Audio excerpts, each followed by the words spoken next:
Hi, I'm Dr. Kevin Hsu from Performance Spine and Sports Medicine of Newtown.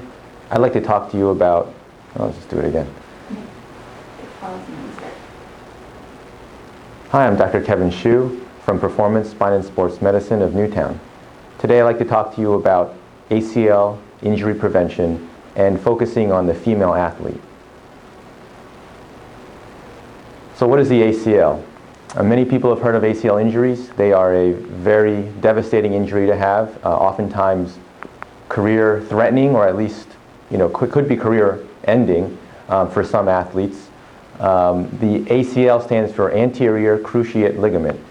It is one of the stronger supporting ligaments in the knee that provides stability and prevent twisting motions in the knee. The ACL is located, this is the outside of your knee, this is the inside of your knee. From the outside here, you can see the fibula. This is the tibia. This is the thigh bone called the femur. Your kneecap is right here. The ACL runs from the outside towards the inside, and it provides stability from torque, twisting motions of the knee. Oftentimes, when you think of an ACL injury, you might think of a football injury where somebody gets tackled. The force comes from the outside. It hits the knee from outside in. The knee will buckle this way, thereby tearing that ACL. What we're actually focusing on in today's talk is not contact ACL injuries, because if you think about it, if you contact anybody's joint with enough force, you will break part of that joint or a ligament or some supporting structure in that joint. What is more concerning to doctors and clinicians and parents these days is that why are athletes having non-contact ACL injuries? In other words, nobody's hitting them from the side, and yet during certain maneuvers, whether it's planting their feet, jumping and landing, the ACLs are tearing all by itself. So that is a concern that we're going to talk about today. Again, the ACL prevents forward movement of the tibia, and it prevents rotation. All right. You can click.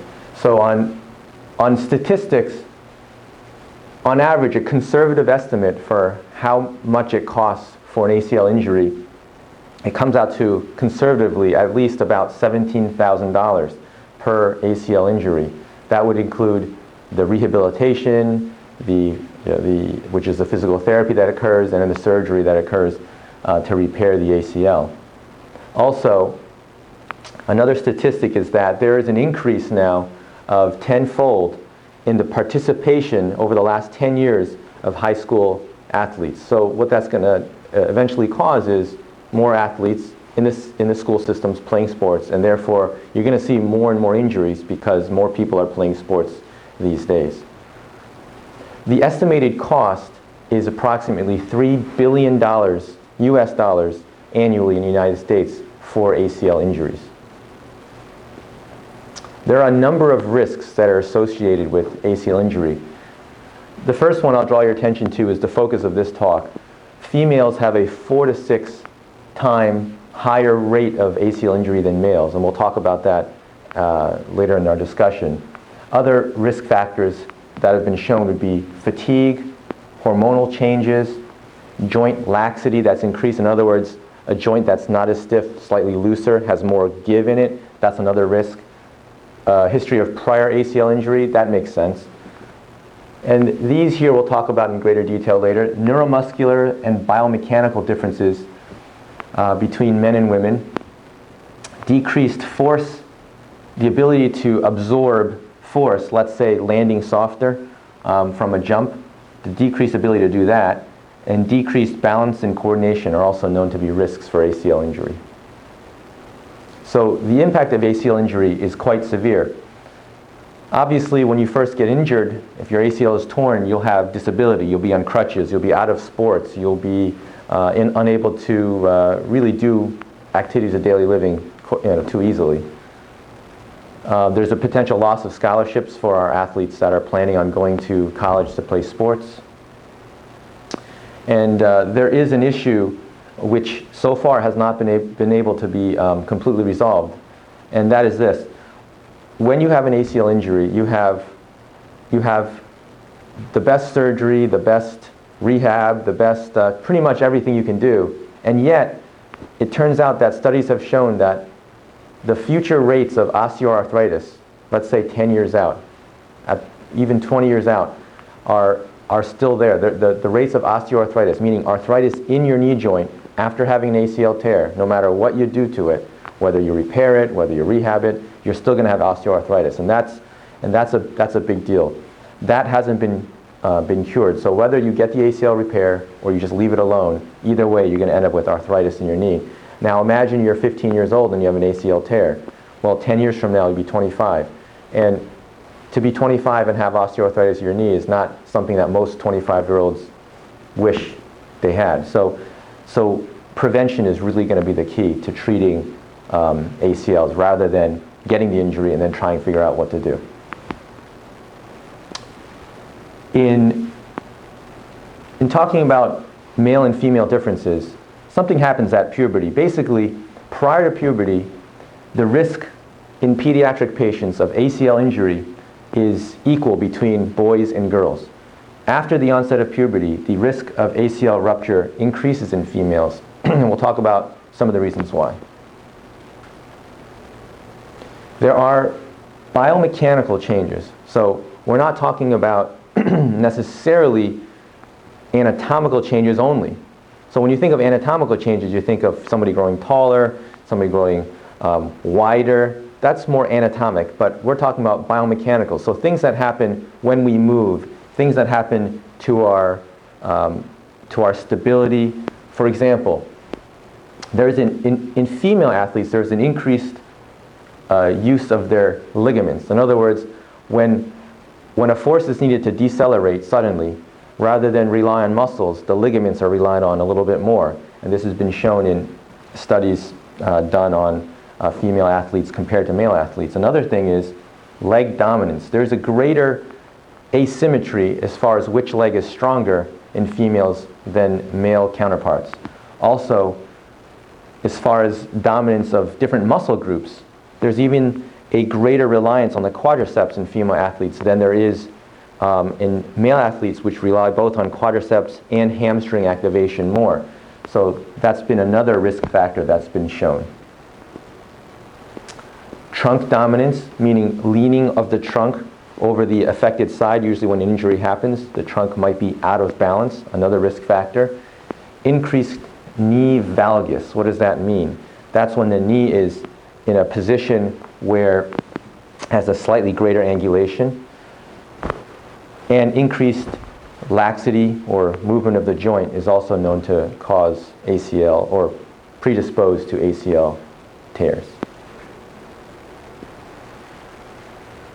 So here is an example, just a cartoon example of what increased lateral trunk motion might do to the forces at the knee. Imagine that this person is standing pretty much straight down with the force straight down his leg. If this same person then takes his trunk then and leans over to this side, now the force is going to be awkward at the knee and predispose this knee to buckle. And this is a risk factor when athletes are playing sports. If their trunk is out of control, they have an increased risk of ACL injury. Here's a picture by Quammen and Associates and published in the American Journal of Sports Medicine. This is showing us that when an athlete lands, there is an increased force of landing or impact when they land for patients that have ACL tears or eventually can have ACL tears, as opposed to those who have been shown not to have as high chance of an ACL tear. So this increased landing force is basically a risk, because rather than the muscles decelerating, what's happening is that the ligaments are absorbing a lot of that force. And that obviously would increase your risk of having a tear. Here's another picture just showing what we talked about before, where the knee valgus angle is the angle that goes this way, outside to in, inside to out. that is a valgus angle. And athletes that have an increased angle, valgus angle, when they're measured, have an increased risk of ACL tear. Here's an example where you can see the knee buckling inward on 3 different athletes. This is published by Meyer in the British Journal of Sports Medicine in 2011. And in his picture, he shows the angle of the knee. You can see how they buckle inward. In fact, it seems that the one side buckles even more than the other side as this athlete is landing from a jump box. As they're landing, as that knee buckles inward, those athletes that have a higher angle have a higher risk of ACL injury. So here's a summary slide of a few of the things we've talked about so far and a few that we have not.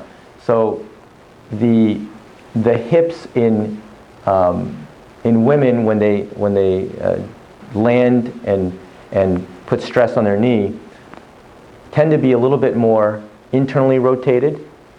The knee tends to be less flexed and has that valgus, again, that angle. There's also rotation of the tibia, which is the bone down here, your shin bone. And then oftentimes the foot is landed either on its hind foot or flat-footed or slightly unbalanced, and that also contributes to a risk of injury. So to go back, why is prevention so important?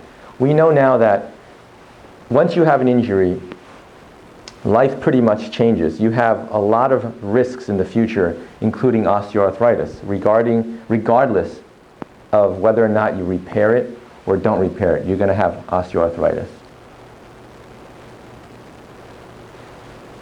Next one.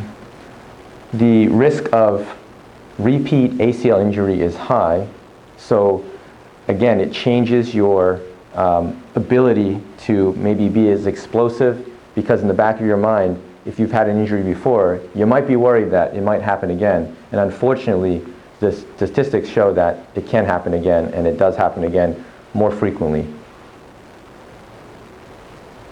There is a good time, if you're a parent or you're an athlete, if you work with young children, the best time to train somebody is not after their growth spurt, but actually right before or during their growth spurt. This is the most important time to prevent injury because much of our neuromuscular adaptations that happen as puberty sets on is the time where muscles are adapting quickest, and it's the time to teach new mechanics, new dynamic exercises.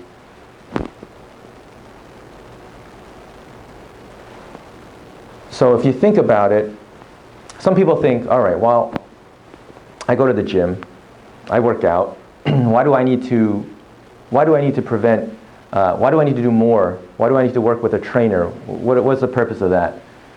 The main reason is because if your knee is very stable passively in kind of fixed and controlled environments like the gym, like a knee extension machine, that only means that your knee is stable passively. It doesn't really tell us whether your knee is stable dynamically, meaning on jumping, landing, and cutting and pivoting maneuvers. And those are some things that in our office we would test for and will recommend screening for, and then adaptations to try to adjust and prevent future injury. Things like power, strength, and coordination are all involved in dynamic stability as opposed to just strength and missing out on one of the components, for example, coordination. These are things that I would like to focus on. Here's a picture from Hewitt, North American Journal of Sports. And this is an example of an exercise that can be done to improve your form during cutting and landing. This is a single leg hop using 4 quadrants, and it tests for both agility, stability. When an athlete jumps, you can pay attention to a couple of things. What is their trunk doing when they land? What does their knee look like? Is it buckling inward? What does their ankle look like? Is it controlled on landing? Are they activating their hamstrings at the same time as their quadriceps and not relying too much just on their quadriceps? And then as you do this type of exercise, you can actually increase the speed and your agility and safety to do this. Another good exercise would be working out the hamstrings, so that, especially for female athletes that focus on or rely too much on their quadriceps, if we focus on hamstring exercises, we can help, especially during the growth spurt, to help reduce the risk of ACL injury. This is an exercise, a variation of Russian hamstring curls, where the hamstrings are being utilized in an eccentric position, where the person starts neutral, then they gradually let their hamstrings elongate. With the assistance, they can come back up. Another good exercise to do would be to increase your balance, increase your proprioception. Proprioception means your joints and your body knowing where the rest of it is in space at any given time. One great exercise would be standing on a Bosu ball like this, doing single leg squats on an unstable surface, or, to make it harder, catching a medicine ball while doing the same thing. Again, increasing your body's ability to adapt to changing environments. This is a slide from Greg Meyer et al. And what they're doing here is they're doing a test where they're showing somebody doing a jump and then a tuck, where they tuck their heels in. And what this is showing is how well they can do this, how safe they can do this. And if you watch them from the side, but you also watch the athlete from the front, you can see what their pattern is, how much knee valgus they have, how much trunk control they have, how much asymmetry they have in one leg or the other. And this is a good assessment tool for testing your young athletes. So in conclusion, I have a few take-home points to remember. The prevention of ACL injury is paramount. The best time to do any prevention is actually not when you're ready in college, but it's way before that. If you can train in childhood, in early adolescence, that would be the ideal time as the neuromuscular changes are happening. And my focus here is that if you work just with weights, if you work just in a gym environment, you're not giving your body the correct stresses and impetus it needs to adapt to injury prevention. My recommendation is to work with an athletic trainer, physiotherapist, and these are the best ways we can go about tackling potentially devastating injury and preventing that from happening in the first place. Thank you very much, and good luck this season to all you athletes.